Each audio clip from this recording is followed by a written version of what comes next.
8 বছরের আপন ভাতিজেকে অপহরণ করে মুক্তিপণ দাবি করেছিলেন হানাইল হক ওরফে নাঈম। তার দাবি প্রবাসে যাওয়ার জন্য বাড়িতে টাকা চেয়েও পাননি, তাই বন্ধু মোহাম্মদ শাহিনকে নিয়ে পরিকল্পনা করেন নিজের ভাতিজি আফিয়া জান্নাতকে অপহরণের। পূর্ব পরিকল্পনা অনুযায়ী গত 10 নভেম্বর সকাল আনুমানিক 8টা 20 মিনিটের সময় মাদ্রাসা যাওয়ার পথে শিশু আফিয়াকে অপহরণ করা হয়। অপহরণের চক্র প্রথমে আফিয়াকে সিএনজিতে উঠিয়ে ঈদগাঁওর দিকে নিয়ে যায়।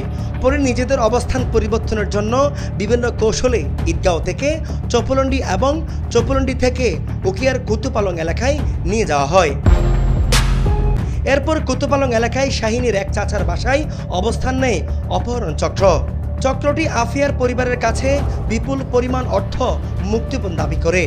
এছাড়াও আফিয়ার পরিবারকে মানসিকভাবে দুর্বল করতে আফিয়ার শরীরে নকল ব্যান্ডেজ পেঁচিয়ে ছবি উঠিয়ে পাঠানো হয় পরিবারের কাছে।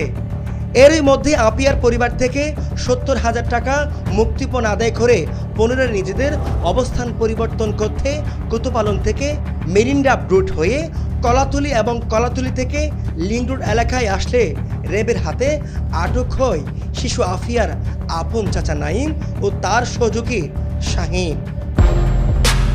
রোববার 13 নভেম্বর আপন চাচার হাতে অপহরণের শিকার হওয়া আফিয়া জান্নাত আরওয়াকে উদ্ধারের পর এক প্রেস বিজ্ঞপ্তিতে এসব তথ্য জানায় র্যাব 15।